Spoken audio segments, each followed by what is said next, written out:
नमस्ते दोस्तों। आज के इस एक्सप्लेनर में एक ऐसे माइंड ब्लोइंग मास्टर प्लान को डिकोड किया जाएगा जहां एक पूरा का पूरा सिस्टम हार गया और एक मास्टरमाइंड जीत गया। ये कोई आम कहानी नहीं है, बल्कि दुनिया की सबसे खतरनाक रॉबरी का एक ऐसा ब्रेकडाउन है जो सच में सोचने पर मजबूर कर देगा। तो चलिए, बिना किसी देरी के इस थ्रिलिंग एनाटॉमी की गहराई में चलते हैं।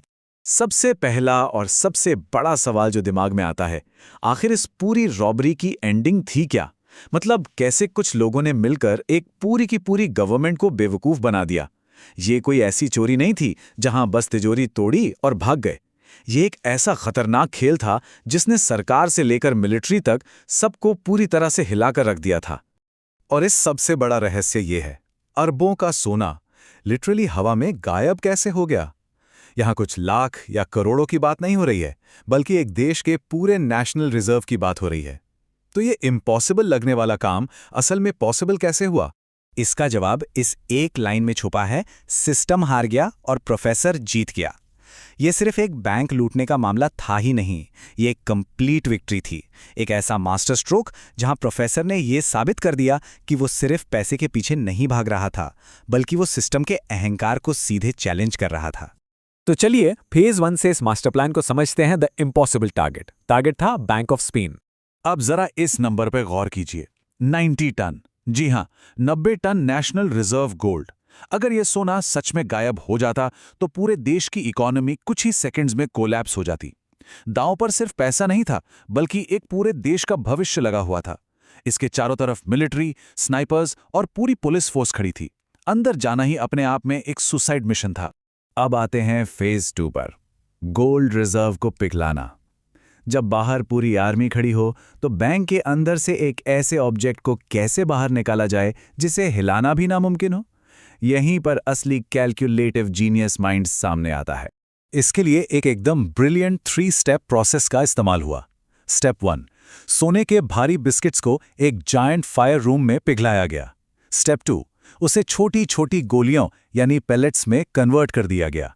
और स्टेप 3, उन्हें पाइप्स और पानी के टैंक में छिपाकर बैंक से बाहर भेज दिया गया। मतलब पूरे बैंक को ही एक नॉन स्टॉप गोल्ड फैक्ट्री में बदल दिया गया था। भारी सोना बाहर ले जाना इम्पॉसिबल था, लेकिन छोटी गोलियों को पानी के प्रेशर के साथ निकालना बहुत आसान था। लेकिन हर मास्टर प्लान की एक कीमत होती है। फेज 3, भारी कीमत। मैकेनिकल प्लान भले ही एकदम परफेक्ट था, लेकिन बैंक के अंदर जो इमोशनल और मेंटल प्रेशर था वो बहुत ही जानलेवा था। ये सफर उन भारी कुर्बानियों की याद दिलाता है। ओस्लो और मॉस्को के शुरुआती बलिदान, बर्लिन का खुद को सरेंडर करना। लेकिन जिसने पूरी गैंग को अंदर से तोड़ दिया वो थी नैरोबी की मौत, जिसे बेरहमी से मार दिया गया था। और फिर टोक्यो, जिसने मिलिट्री से सबको बचाने के लिए खुद को ग्रेनेड्स के साथ दुश्मनों के बीच उड़ा लिया। ये एक ऐसा मैसिव एक्सप्लोजन था जिसने सबको बचा तो लिया, लेकिन इसकी कीमत बहुत बहुत भारी थी। अब जब सोना सक्सेसफुली बैंक से बाहर निकाल लिया गया था तो लगा कि गेम ओवर। पुलिस को भी लगा कि सोना बैंक में ही है। लेकिन तभी आता है फेज 4, एक अप्रत्याशित धोखा, एक ऐसा ट्विस्ट जिसकी किसी ने उम्मीद नहीं की थी।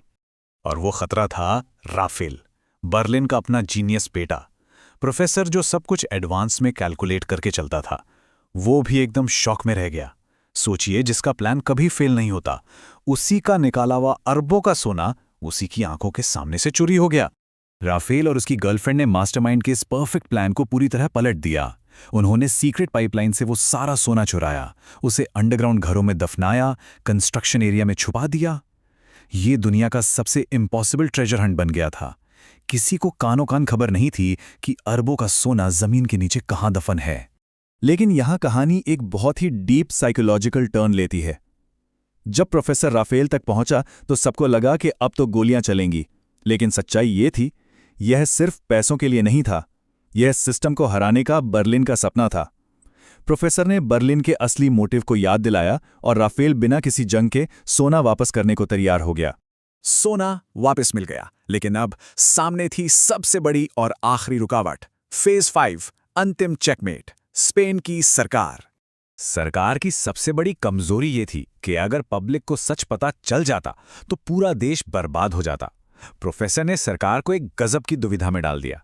एक तरफ था नकली सोना, पीतल, जिसे सोने जैसा रंगा गया था, बिल्कुल सेम शेप और वजन।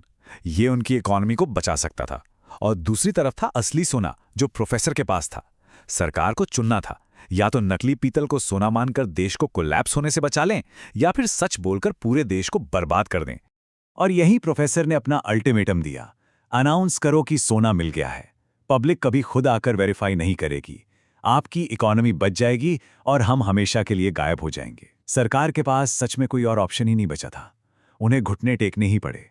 और इसके साथ शुरू होता है final phase 6, perfect escape. TV पर अनाउंस हुआ कि स्पेन का सोना सुरक्षित वापस आ गया है। पूरा देश जश्न मना रहा था, जबकि वॉल्ट के अंदर सिर्फ नकली पीतल रखा हुआ था। यह एक ऐसा पब्लिक विक्ट्री मोमेंट था जो बिल्कुल असली जैसा लग रहा था। अब जरा ऑफिशियल झूठ और असली सच्चाई के बीच का फर्क देखिए। ऑफिशियल अनाउंसमेंट में कहा गया कि गैंग मारी जा चुकी है और सरकार ने ये युद्ध जीत लिया है, लेकिन हिडन रियलिटी, सच्चाई ये थी कि प्रोफेसर, रकेल, रियो, डेनवर और स्टॉकहोम को नए पासपोर्ट मिल चुके थे। वे एक हेलीकॉप्टर में बैठकर नई जिंदगी की तरफ उड़ गए। ना पुलिस, ना सरकार, किसी को नहीं पता वो कहाँ गए। तो बॉटम लाइन ये है, प्रोफेसर ने सिर्फ बैंक नहीं लूटा, उसने पूरे सिस्टम को हैक कर दिया। ये कभी भी सिर्फ पैसों के बारे में था ही नहीं, ये एक अल्टीमेट साइकोलॉजिकल विक्ट्री थी, जहां एक मास्टरमाइंड ने पूरे सिस्टम को ऑफिशियली बेवकूफ बना दिया। ये सच में सोचने वाली बात है कि जब कोई सिस्टम इतना कमजोर हो कि उसे एक झूठ से बचाया जा सके, तो क्या वो सिस्टम सही मायनों में काम भी कर रहा है? इस गहरी सोच के साथ आज का ये एक्सप्लेनर यहीं समाप्त होता है।